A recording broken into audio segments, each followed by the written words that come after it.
Hello and welcome to the Boss It podcast with Mark Edwards and Michael Humblet.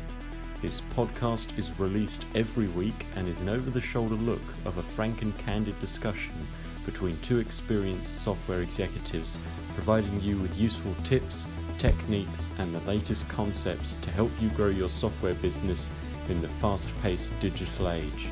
So let's get into it. Here is Mark Edwards and Michael Humblet. Good morning, Michael. How are you? Good morning, Mark. I'm good. How are you? Very good. Yeah, I had a very busy week this week. Cool. I must admit, I got to Friday feeling energized and tired at the same time. Is that possible? That is possible. On Friday, I spend a lot of time with guests for the, my TV show there, my sales acceleration show. Yep. And it leaves you empty after a few of those. Because you have to. It's funny in front of a camera. You have to be very aware how your body is moving because you tend to, flick your hands and do all that stuff. And then. Yes. I'm not used to shutting up, so when the guest is speaking, I'm just thinking, okay, what am I going to say next? So YouTube movies is hard, right? Podcast is a bit more natural, let's say. I can't believe you said that you're not used to shutting up. I always see you as the shy, quiet, retiring. I'm trained as sales guy. I'm trained to speak. We hire sales guys because they're fluent speakers. Actually, yeah, true. But I wanted to talk about one thing. So this week, I actually was invited to host a round table, and you could only enter the room. There were 10 companies. You could only enter the room if you were you had a media. You were a CEO of a media company. So think media agencies that goes from publicity, creating papers to creating products, actually creating the whole design around it, and even like video production houses. So there were about 10 CEOs. You could only enter the room if you would have above 4 million euro turnover. So these were rather large companies. And yes. I was hosting, and we were discussing about business. And the topic was sales, clearly, because I was there. And one thing amazed me completely. At a certain stage, they were all complaining about time. We're all running out of time. Time is so precious. But our customers do not perceive it that way. So I told them, I said, okay, guys, do you know the concept of a value ladder? And the room went very quiet. And I'm thinking, everybody knows this, but apparently not. So I drew literally a ladder, and I put time on the top. And I said, that is the most precious thing you have. But we're all actually giving it for free to everybody. So how do you position your time as the most precious? It is actually a perception. So if you put it up there on the ladder, you need to build those steps to get to time. And if you do it that way, people will actually realize that your time is precious, and they'll actually give you a lot of money for that.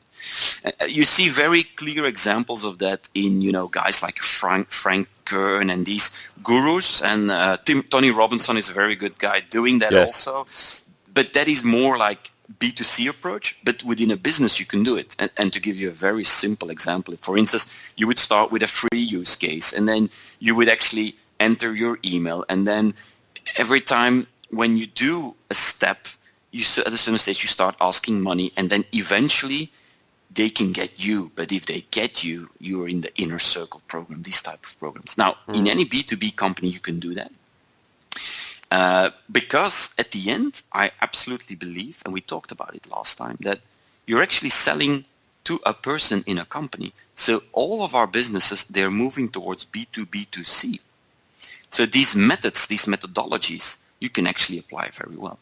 There is a guy, I think you read the book, if not, you should, has written a book about it. It's called .com Secrets. Yes, I have. It only talks about these mechanisms. And in the beginning, I thought, this is B2C. And the more I think about it, and the more I'm applying some of these techniques, let's say in a more corporate way, they are really valid, and it works. The guy who started ClickFunnels, I think he started it 4 years ago, and his business is now worth probably 40 million. No, he just launched something. He does a turnover of 100 million. Really? Yes, it's crazy. And it's actually a little SaaS solution. And he has this book writing about building your tribe, but he does all this stuff. It's it's one of the big tips this year. You need to read. Wow, I must have been out of date with him. I don't. Yeah. I think it'd been going. Perhaps it was when it was going 3 years, because I was looking at the growth act because I was very interested in the way that he was marketing the business. Yeah. And Yeah. I thought there were certain lessons that could be learned from what he was so he's doing. into this free webinar, and then it moves into a paid webinar, and then it moves to a paid workshop, and then it's really that mechanism. But the way it works and the way he phrases and the way he tells stories, for instance, the way you can say no, also very interesting. And what I like, for instance, is this whole psychology. If somebody downloads something, we just tend to send the document. But what he does is this, well, this person clicked yes. So in his mind, he said yes. Why don't I do an upsell straight away? So he says, okay, thank you for your email. Thank you for downloading. Why don't you register for our webinar? Like, bam. And almost nobody does it. It's very B2C, but in B2B, I've been trying stuff like this. It actually works. So I had these CEOs all looking to me, and they were like nodding, and they're like, damn, we never thought about this. Yeah. I think for me, he's a good example where I think that there are examples that other software companies can take and use, because he's what I would call one of the newer breed of companies. And a lot of these companies, well, you just pointed it out, the rate of the growth there. And I think it requires for some of the old school to have a complete change of mindset in this area.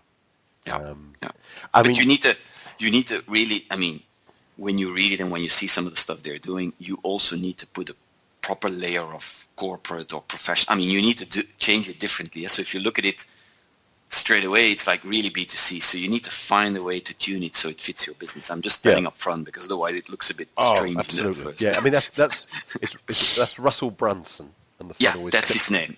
ClickFunnels. I know. Now you mentioned Frank Kearns. Now Frank Kearns, to me, I just don't get it. You know, he's lauded as being this guru, and he probably has had this success. I'm not denying that. But I look at his approach, and I've sat and I've listened. I remember the first one. I sat and listened to this webinar that he did for an hour and a half, because people had told me this guy knows what he's doing. He's really good. And I sat there disbelieving what I was hearing and thinking, I cannot see the value in this. I cannot see it working for my market. There's no lessons I can learn here and pass on. Yet, so many people that I speak to in the marketing world talk about him very positively. He's B2C, and he's about selling product B2C, and I get that, so there is going to be a difference, but his approach, for me, is so alien. Yeah, I hear good and bad about him. I checked his training. If I look at it, it's indeed B2C. It has a bit of this .com secrets type of, let's call it lead hacking kind of principles in there. Yeah. But what I like is his speed. He's everywhere. He did a really good job. What I don't like is, of course, the classic pictures of him in the jet. I'm successful. I mean, it's a classic. You want to be like me. If you read the .com secret, you actually see it's called the soap opera. Yes. There is a whole mechanism behind it. Once you know it, it goes away. I have another guy like that, by the way. Do you know Grant Cardone? Yes, I do. Yeah. He took it like 5 levels further, and he's actually, this is crazy. He filled a baseball stadium with his 10x 10 multiply show. It's a full baseball stadium going to a business event. I find it. I mean, there is a market for this. I'm amazed. But it's a promise to a potential future. Huh? You can get rich if you follow my example. Here is my Bugatti to prove it. Yeah. I mean, I get it. I understand why they're doing it, but I think I'm looking towards these people. I'm always wanting to learn, and I think that's what I have to do. You know, I've learned much. I've learned from having businesses and owning a number of businesses myself. So you learn in your own business, but you learn in a linear fashion that way. You know, I live 1 year. Hopefully I get a year's of experience, because I don't go back and repeat that year the following year. So I get year by year. If I'm also looking very carefully at my client's business, then I can get a year of their learning as well. If you look out into the market more broadly, because it doesn't have to be just within the software sector, I think that there are lots of techniques in whatever area you're looking at and however you may interpret that word, and you think, well, that can be applied into the software tech, or that I could apply that within my business. It makes us better. It enables us to deliver more value. Yeah. But some of these things, I think, that just comes across as being very cheesy. And my, who is my target market? My target market are senior software entrepreneurs, shareholders within small, medium, and large size software companies. To apply some of those techniques, they are educated, intelligent people. True. It will fall flat. But why I like to watch these guys is purely technique. They are mastering this thought leadership concept. True. Yeah. Depends on your dream customers, of course. Yeah. But the one thing I always see all of them doing, they produce a lot. Remember last time I said it's about focus, it's about production and speed, and they produce a lot. And one of the things that I'm trying to do is like, how do I get into this production mode so I can share good content, but like almost daily? And it took a while, and actually one day there was another one of these guys called Gary Vaynerchuk. He's also one of those guys. He said something, and I just picked. It's like, you have to make it part of your daily routine, meaning it has to be natural to what you do every day, and then it's just a matter of having somebody to sort out the details. So I've been incorporating it into my day, and suddenly I can produce at a rate which is just, it's almost ridiculous if you wanted to. I can't do it 5 times a day, but once a day I can get there. And that's the technique you need to learn from these guys. Just watching how they do it. I love the thought leadership thing is something that we've discussed before, and it's really been on my mind. It's been on my mind this week because I've been thinking more deeply about that. I'm thinking, actually, that is part of my job. That's what I need to do, and I need to do that in 2 respects. Is as the CEO of Boss Equity, I need to be thinking deeply about these things. But I think also with my clients, in talking to those leaders, I need to say to them, you need to stop working sometimes with your head down, just busily working in the business. And you need to stop and you need to step back and you need to do this thought leadership. And what I think, to me, what thought leadership is, or what part of it is, it's looking at an area of business, or it's looking at a market, or it's looking at a problem. And it's going more deeply and going beyond what I'd say is what can be sometimes the cliches that you see out there. A lot of it on social media, repeated over and over and over again, and as a consequence being taken as true. And there can be truth in them, but they get repeated sometimes beyond their value and beyond their life. The one thing that I do a lot of this, and I've seen my business grow like crazy because of that. Yeah. Two things you need to remember. It's not because you share your best idea that people can operationalize it, that they can do it. No. That's for me key. So I'm sharing a lot of ideas. And the second thing I've noticed is so many people speak generically, and I go nuts. I want to know, I get it. How do I do it? So I add a lot of pragmatic, practical information on the details on, here is a tip how you could actually do it. Here is an example of how to do it. Just copy this. And that is real value for me. And maybe I've been in my life too much in these strategic meetings, but I like the operational part because that is what makes you win. This is not going to be a good podcast, Michael, because we're going to be agreeing too much on this because we got to have some conflict. But I agree with that so much. I used to many years ago. I won't mention his name, but I had a business partner, and he used to sort of come to me excitedly because he would have an idea, and I said, "That's good. It's great. Okay, but the key thing is." Actually, the implementation of that idea, because the idea in itself, at the moment, it's just an idea. You haven't brought it to reality. And I would say, in business terms, an idea has value, but it's probably, 5 on the scale of between 1 and 100.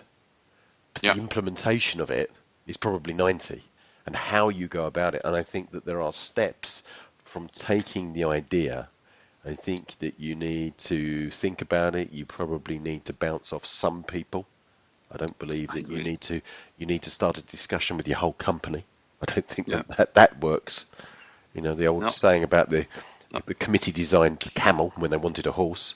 Too many people, and people who have not had the time to think deeply about that issue. I think that can cause problems. But then you need to educate people as to why this is important. You need to look at it as orientation within your business to say, okay, it's important, but is it important for us? Is it important for us now? So you need to prioritize it, because I think sometimes we can fall in love with our own ideas, and we can think that's a smart idea. And we fall in love with this idea of being seen as smart because we've got a smart idea, and you charge off down an avenue, and actually there are 4 other things, 10 other things that need addressing more than we do with this new idea. Yeah. So, and then you need to know how do you implement it, but efficiency. And something I was going to mention on the podcast today was, and this is from this week, is I do see a tendency sometimes. And it's with well-educated people that they want to use that education, and they often overcomplicate. And I think when you look at some of the very successful business people, somebody like Richard Branson, and I've read a few of his books, I think that the big part of it is about, with him, his success is about clarity, simplicity, and moving quickly. And simply, he keeps coming back. Keep it simple. Move on. Keep it simple. Make it understandable. Look at all these. You see that a lot, especially in the space of new technology like AI, artificial intelligence, or big data. All of those spaces. Yeah. These guys tend to say we want to simplify whatever problem is there, and then they explain it in such a complex way. And I'm like, guys, I mean, seriously, just can you tell me? And it's because they don't really know it yet, I think. I don't think they have the value prop clear because they don't know the dream customer, etc., etc. But I fully agree. I mean, I think that most keys first get going, because every CEO I deal with, they always ask me, Michael, I should do thought leadership. How do I do it? And then they do what, it's like going for the fitness. You feel bad and you want to go, it's January, you want to go to the fitness, and what you do, you try to go 4 days a week. It's just too much. You can't go from 0 to 4 days a week. It's just never going to work. No. So I tell them, for instance, LinkedIn, our crowd, most of our crowds, if you go B2B, it's LinkedIn at the moment, said just do 1 post a week on LinkedIn. Just 1. You can keep it up. And then you eventually move it to 2. And it starts getting in your brain after a while. Like, okay, for instance, how do I do it? I just think of the first sentence. The first sentence you put there needs to be a hook. So I basically, all day long, I get questions and I tell stories. And then from time to time, I'm like, that's a good hook, or that's a good sentence. And if I just have the 1 sentence, I can write the rest in 10, 15 minutes and I'm off. That's my technique. And then you need to find a good picture. But it's rather easy, actually. I understand that there's a right time to post as well on LinkedIn. Yes, we've been discussing this for a while. You told me off. You told me off about posting at the wrong time. I said, I keep telling everybody. So it's simple. You need to be there when your audience, their attention is on LinkedIn. So I did a lot of experiments, and I used to post in the week and all of it. But imagine how it works. People on Monday, they go to the office, they sit in a meeting, and the meeting is done typically the first week. The meeting is done around 11, and then they go back. They need to do a lot of stuff, but just before they start, they kind of check some of their social media. Most of the time, it's LinkedIn. So ideal posting go from Monday to Thursday in working hours, and preferably between 11 to 4-ish. As of Friday afternoon, nobody touches LinkedIn.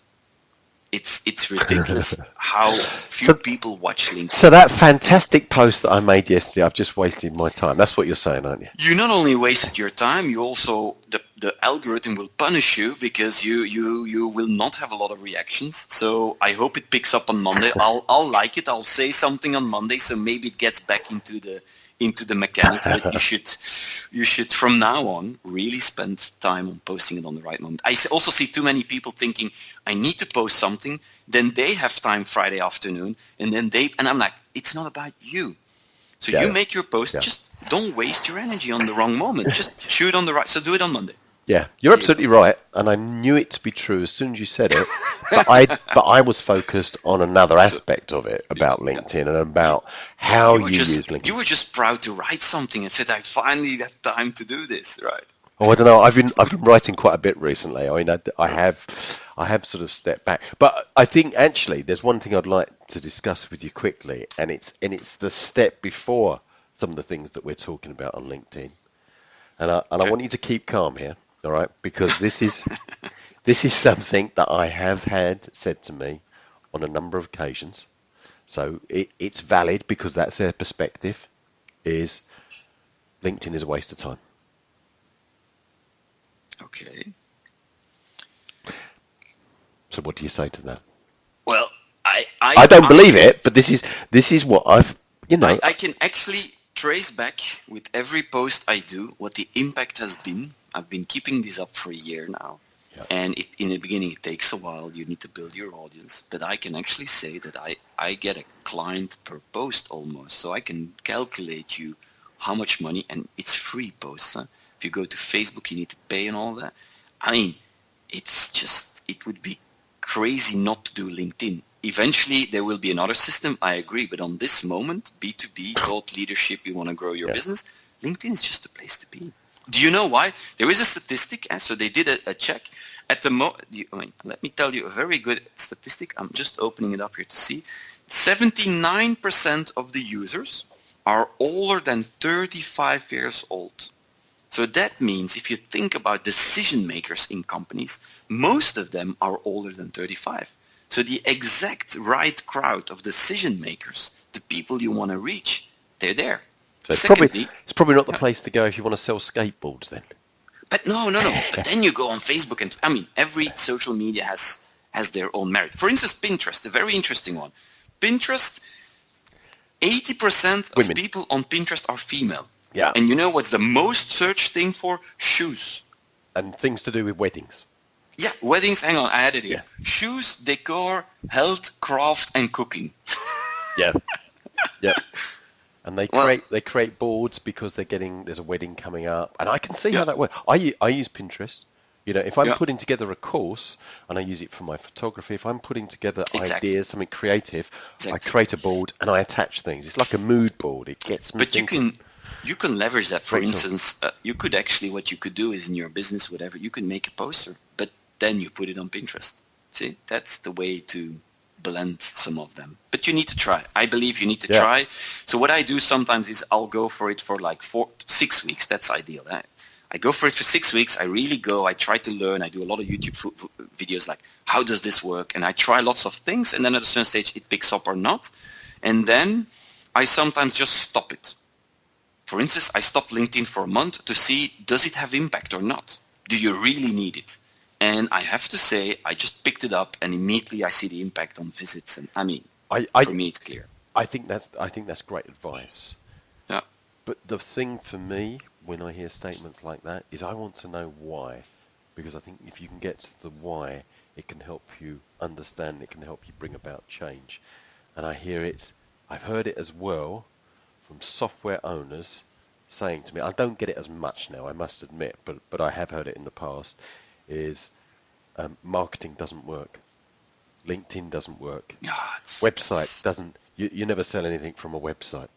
And it's a lack of understanding. Or the other thing is I've seen is they go out perhaps with a lot of enthusiasm because they've been sold on this idea of LinkedIn by somebody, and they put a lot of effort into it and they get nothing in response, so they say LinkedIn doesn't work. And it's not LinkedIn that's not working, they're just not doing it the right way. A classic one to give that example is because they post as a company and then the CEO reposts it with no opinion. He just reposts it. I can tell you will get 1 or 2 likes, and that's probably your family. and you should, guys, my advice, whoever is listening, just check out Michael Humblet, and it's written humble, and then you add a T. Just check out what I'm doing, and you'll see straight away the mechanics how to post on the right time, Mark. Yeah. And you'll see how it works. Just copy that. That's how I just copied one that I really saw was working, and I copied it and I tried it, and it actually works. I mean, I want to make this clear because I'm not criticizing these people that are saying that, and I'm not patronizing them because I know what it's like. I know why. Because if you're running a business, you have got so many things coming at you from so many different directions. How do you become an expert in all these things? How do you learn what you need to learn, especially now? Because things have changed, and again, especially in the software industry, things move so quickly. I mean, marketing itself moves so quickly. If we were having this conversation about social media 10 years ago, well, we wouldn't be having the conversation for a start. But even 3 years ago, it's now changed again. I mean, look at the way that Facebook has changed in the last year. And then you look at the announcements that they're making recently about how Facebook is going to change again.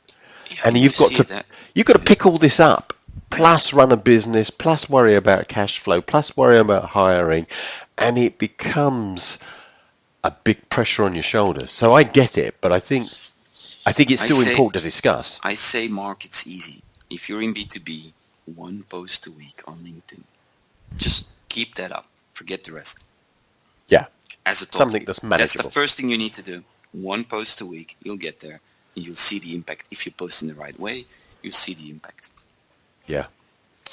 I think we should stop there because otherwise I need to write another post, actually.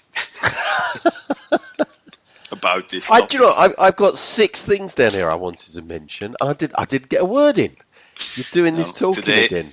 Today, you can do it next time. Today I was energized. I had like 5 coffees, so maybe I need to cut down on caffeine. I think we'll have to do these podcasts earlier in the morning, actually, before you get so hyped up, because I won't get anywhere. No. Okay. All right, let's end it there then, and perfect. We'll catch up again next week. Catch you. See you later. Cheers. Thank you. Bye.